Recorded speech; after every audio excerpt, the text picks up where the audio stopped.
आज से करीब 13.8 बिलियन साल पहले ये वो समुंदर है जो बना था, जिसकी शुरुआत बिग बैंग से हुई थी, और आज हम इस समुंदर के बीचों बीच फंसे हैं, just like a ship in the midst of an ocean. So हमें अभी जो यूनिवर्स की एज दिख रही है, क्या वो समुंदर में दिख रहे होराइजन यानी कि क्षितिज के जैसे है, या फिर वो यूनिवर्स का सच्ची में एज है, यानी उसके आगे यूनिवर्स खत्म? और आखिर है क्या यूनिवर्स के इस एज में? Well, let's find that out in today's video. So क्या इस यूनिवर्स का कोई एज भी है? यू सी, एक काफी पुरानी कहावत है, हर एक चीज की एक लिमिट होती है, पर टेक्निकली ये कहावत यूनिवर्स पर शायद फिट नहीं होती, क्योंकि अगर यूनिवर्स से हमारा मतलब है हर वो चीज जो एग्जिस्ट करती है, तो उसका दूसरा मतलब ये भी बनता है दैट उसके बाहर कुछ भी एग्जिस्ट नहीं करता है, जो भी है बस अंदर ही है, and therefore there is no edge. I mean, जरा खुद सोच के देखो, हमारी ये धारणा आखिर बनी ही कैसे कि यूनिवर्स का एक एज होना चाहिए? बस एक कॉमन सेंस के आधार पर, राइट?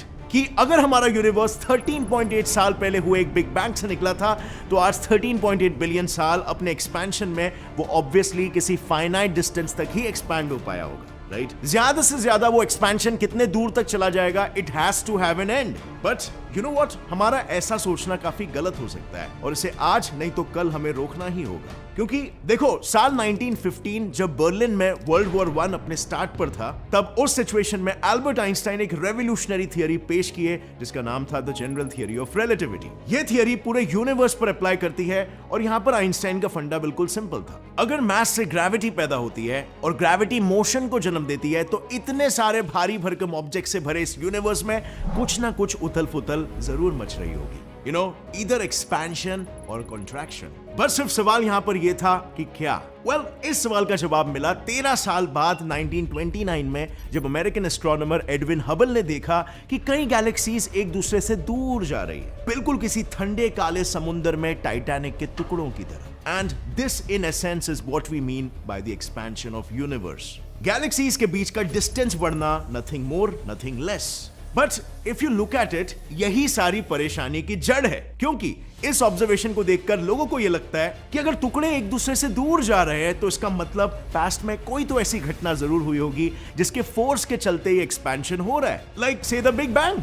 बट ये भी पूरी तरीके से एक्सेप्टेड थियरी नहीं है। आज ऐसी भी दो थियरीज है जो बिग बैंग को पूरी तरीके से निगेट करती है। नंबर 1, यूनिवर्स के एक्सपेंशन के लिए डार्क एनर्जी जैसी एक रिपल्सिव फोर्स जिम्मेदार है, और नंबर 2, कॉस्मोलॉजिकल प्रिंसिपल, जो कहता है कि यूनिवर्स हर दिशा में मोर और लेस इक्वली डिस्ट्रीब्यूटेड और डेंस है। वेल, अब देखो, अगर आप ये कह रहे हो कि इनविजिबल डार्क एनर्जी स्टार्स और गैलेक्सीज को एक दूसरे से दूर धकेल रही है, तो ऐसे सिचुएशन में बिग बैंग के धमाके वाले थियरी की हमें जरूरत ही नहीं पड़ती। और अगर आप फिर भी स्ट्रांगली इंसिस्ट करते हो कि बिग बैंग हुआ था, तो फिर cosmic microwave background radiation image में यूनिवर्स चारों ओर से इक्वली डिस्ट्रीब्यूटेड और इक्वली डेंस क्यों नजर आता है? I mean, just try to understand with this example. अगर आप कह रहे हो कि ब्लास्ट आपके पीछे हुआ था और इसी वजह से आप आगे की ओर उड़े चले जा रहे हो, तो फिर ब्लास्ट की तेज रोशनी पीछे साइड के साथ साथ आगे भी उतनी ही ब्राइट कैसे आ रही है? क्या पीछे से आगे की ओर आंखें घुमाने पर लाइट का एक स्मूथ फेडिंग ट्रांजिशन नहीं दिखना चाहिए?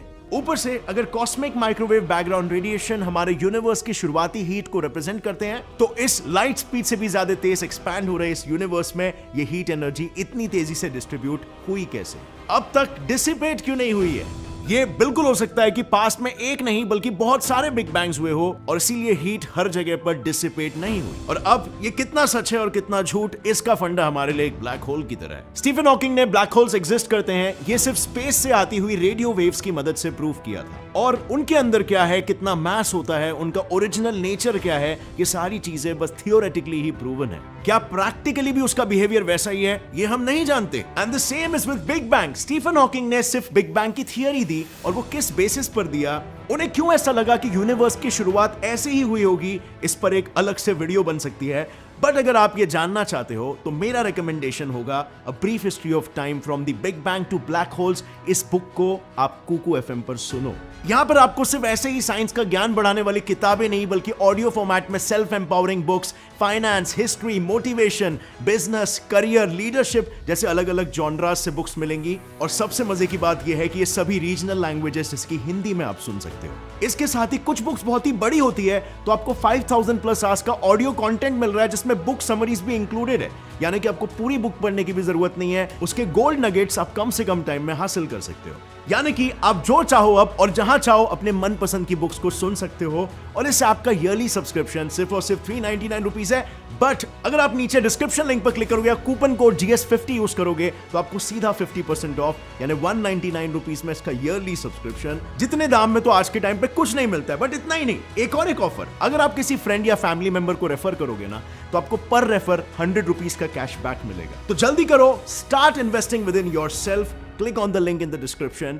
And now let's jump back to the topic. Well, ये सारे सवाल तो बस सिर्फ एक ही चीज की ओर इशारा करते हैं ना, या तो हमारा यूनिवर्स एक नहीं बल्कि मल्टीपल बिग बैंग्स का नतीजा है, या फिर हमारे यूनिवर्स की शुरुआत ऑन द फर्स्ट प्लेस किसी बिग बैंग से हुई ही नहीं। और इसका मतलब हमारे यूनिवर्स का कोई एज ही नहीं है, क्योंकि सबसे पहली बात CMB इमेजेस से ये तो साबित हो गया है कि हमारे यूनिवर्स का शेप फ्लैट है। और आपने कुछ ही समय पहले जाना कि यूनिवर्स लाइट स्पीड से भी ज्यादा तेजी से एक्सपैंड हो रहा है, वो भी अपनी डेंसिटी और डिस्ट्रीब्यूशन को कॉम्प्रोमाइज बिना किए। इसका मतलब बिल्कुल सिंपल है, ये कुछ वैसा ही है जैसे आपने अपने हाथों में 1000 नोटों की गड्डी पकड़ रखी हो, और जब आप उन नोटों को एक दूसरे से दूर करने की कोशिश करते हो, एज्यूम करो कि ऐसे तो भी उन नोटों के बीच में 1000 नोट्स और प्रकट हो जा रहे, कीपिंग द डेंसिटी कांस्टेंट, यानी there is no end to it. आप इस यूनिवर्स में चाहे कितना चाहे चल लो, आप उसके एज तक कभी पहुंच ही नहीं पाओगे।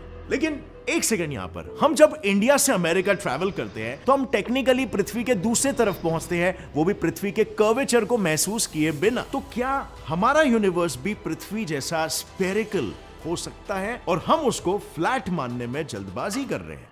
Well, because just think about it, 6 million साल पृथ्वी पर रहने के बावजूद भी हम काफी हद तक, काफी समय तक पृथ्वी को फ्लैट मानते आए हैं, क्योंकि पृथ्वी का साइज ही इंसान के कंपैरिजन में इतना विशाल का है कि हम धोखा खा जाते हैं। सो हमारे पृथ्वी से भी कई गुना ज्यादा विशाल ब्रह्मांड के केस में यह पॉसिबल क्यों नहीं हो सकता है? Well, बात तो काफी सोचने वाली है।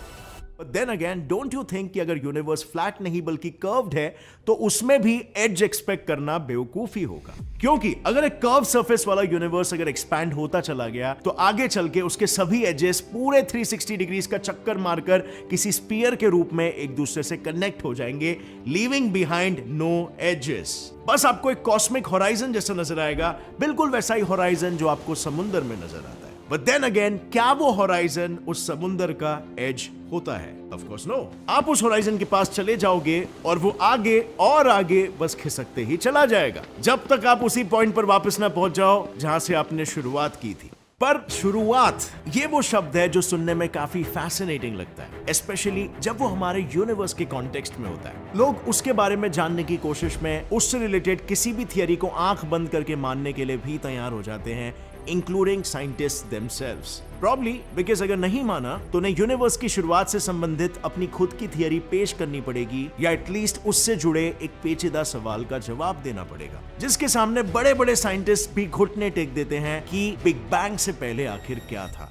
साल 1917 में आइंस्टाइन ने अपने जनरल रिलेटिविटी के फील्ड इक्वेशंस को फॉर्मुलेट करते वक्त उसमें ग्रेविटी के इफेक्ट को काउंटर बैलेंस करने के लिए एक फिजिकल कांस्टेंट ऐड किया था, जिसका नाम उन्होंने दिया द कॉस्मोलॉजिकल कांस्टेंट। ये उन्होंने इसीलिए ऐड किया था क्योंकि उस वक्त तक सब ये मानते थे कि यूनिवर्स मूव नहीं करता है, और स्टैटिक यूनिवर्स को जस्टिफाई करने के लिए ग्रेविटी को काउंटर करने वाला भी कोई चाहिए। बट लेटर हबल साहब की एक्सपैंडिंग यूनिवर्स वाली डिस्कवरी के बाद आइंस्टाइन ने 1931 में अपने इस कॉस्मोलॉजिकल कांस्टेंट को खुद ही निकाल दिया, ताकि यूनिवर्स के इस न्यूली डिस्कवर्ड मोशन पर उनका कॉस्मोलॉजिकल कांस्टेंट ब्रेक ना लगा सके। और फिर कई दशकों तक सब कुछ बिल्कुल अच्छा चल रहा था, किसी को ब्रह्मांड की स्टडी में कोई प्रॉब्लम नहीं आ रही थी, कि तभी अचानक साल 1998 में एक नई खोज सभी के सामने आई कि यूनिवर्स सिर्फ एक्सपैंड ही नहीं हो रहा है, बल्कि बढ़ती दूरी के साथ वो और भी ज्यादा तेज होते जा रहा है। It is accelerating. पर इसका मतलब ब्रह्मांड में कुछ तो है जो ग्रेविटी के अगेंस्ट काम करता है और उससे ज्यादा अमाउंट में मौजूद है। एनी गेसेस वो क्या है? जी हाँ, डार्क एनर्जी, जिसे मोर ब्रॉडली वैक्यूम एनर्जी भी कहा जाता है। यानी ऑल इन ऑल आइंस्टाइन शुरू से समवॉट सही थे। ब्रह्मांड में कुछ तो जरूर है जो ग्रेविटी के अगेंस्ट काम कर रहा है, बस आइंस्टाइन की धारणा के विपरीत उसकी वैल्यू 0 या ग्रेविटी की वैल्यू से ज्यादा है। पर क्या उनकी ये थियरी आपको अधूरी नहीं लगती? I mean, ये वैक्यूम एनर्जी सिर्फ इस थियरी को प्रूव करने के लिए उसका कुछ तो सिग्निफिकेंस जरूर होना चाहिए, राइट? वेल, ऐसे ही सवाल कई प्रोमिनेंट एस्ट्रोफिजिसिस्ट्स पूछने लगे। मिसाल के तौर पर Harvard Smithsonian centre for astrophysics के प्रोफेसर एब्राहम लोब का ये सवाल है कि यूनिवर्स की शुरुआत बिग बैंग से ही क्यों होनी चाहिए, बिग बाउंस से क्यों नहीं? और बात में दम है। I mean, जरा खुद सोच कर देखो। सबसे पहली बात तो हमें यूनिवर्स की इमेज यूं समवॉट सिलेंड्रिकल इमेज दिखाई जाती है, प्रॉपर्ली कोनिकल नहीं। जबकि इस इमेज के आधार पर महज 13.8 बिलियन सालों में आप एक्सपेंशन को रिवाइंड करके सिंगुलैरिटी तक नहीं पहुंच सकते। आपको ज्यादा टाइम चाहिए टू रीच सिंगुलैरिटी। और दूसरी बात, जैसे कि अब तक हमने देखा, यूनिवर्स की CMB इमेज हर दिशा में इक्वली डिस्ट्रीब्यूटेड दिखाई देती है, लेकिन उसमें 68% डार्क एनर्जी कहां से चली आई, इसका कोई आइडिया नहीं है। यानी बेसिकली बिग बैंग थियरी में ऐसी कई डिस्क्रिपेंसीज है जिन्हें यूं इग्नोर नहीं किया जा सकता। सो इट्स हाई टाइम हम ऑल्टरनेट थियरीज की तरफ भी देखें, जैसे कि बिग बाउंस। इस थियरी के अनुसार शायद हमारा यूनिवर्स एक बड़े से वैक्यूम एनर्जी से भरे स्फेरिकल सोर्स या हाइपर स्पेस का हिस्सा है, जिसमें बाहर की तरफ पुश करती वैक्यूम एनर्जी सरफेस पर अनगिनत बबल्स बनाती है in the form of universes. In universes में फिर कुछ amount of vacuum energy push करते करते ठंडी हो जाती है, गिविंग राइज टू मैटर, और बाकी की वैक्यूम एनर्जी उस बबल को बाहर की तरफ एक्सपैंड करती चली जाती है। और फाइनली जब कोई यूनिवर्स अपने हद से ज्यादा फूल जाता है तो इवेंचुअली उसके दो आउटकम्स होते हैं, या तो वो फिर से सिकुड़कर अपने ऊपर ही बाउंस हो जाए leading to a big crunch, या फिर वो पूरी तरह से फट जाता है leading to a big rip. But either way उसका नतीजा बिल्कुल सेम ही होता है, और वैक्यूम एनर्जी से भरे स्फेरिकल हाइपर स्पेस पर बनने वाले इन बबल यूनिवर्सेस के एजेस पर हमेशा तनाव बना ही रहता है। वही बिग क्रंच या बिग रिप का तनाव जो कभी भी उन्हें खत्म करके उनके अंदर के मिर्च मसालों से नए बबल यूनिवर्सेस क्रिएट करते रहे। बट वैक्यूम एनर्जी की एक प्रॉब्लम है, वो किसी भी यूनिवर्स में कांस्टेंट होता है, जैसे कि हमने पहले भी देखा, और इसीलिए एक्सपैंड होते यूनिवर्स में ये लिमिटेड अमाउंट ऑफ वैक्यूम या डार्क एनर्जी हमेशा के लिए कैसे पुश करते रह सकता है। I mean, कभी तो एनर्जी खत्म होनी चाहिए ना, जैसे कि एक पर्टिकुलर अमाउंट ऑफ गैस किसी छोटे कंटेनर में ही प्रेशर क्रिएट कर पाता है, बड़े कंटेनर में नहीं। और उसी तरह यूनिवर्स के एक्सपैंड होने के बाद इवेंचुअली यूनिवर्स पर से डार्क एनर्जी का पुशिंग फोर्स भी कमजोर हो जाना चाहिए, राइट? और एक पॉइंट के बाद ग्रेविटी को हावी हो जाना चाहिए, राइट? तो फिर भी ये डार्क एनर्जी समय के साथ उल्टा और तेजी से कैसे एक्सपैंड करते जा रहा है? Well, what is the reason? लिखिए अपना जवाब नीचे कमेंट सेक्शन में अगर आपको पता है तो। और अगर इस वीडियो से आपको कुछ भी नया सीखने मिला, एक लाइक जरूर ठोकना। Get set fly science channel को अभी सब्सक्राइब कर लो, क्योंकि ऐसे यूनिवर्स की इंटरेस्टिंग मिस्ट्रीज आपको यहीं पर देखने मिलेगा और अपने नॉलेज को बढ़ाते रहने मिलेगा। और फ्रेंड्स, जाने से पहले कुकू FM ऐप को इंस्टॉल करना मत भूलना। Click on the link in the description below and get 50% off. As always, stay curious, keep learning and keep growing. जय हिंद।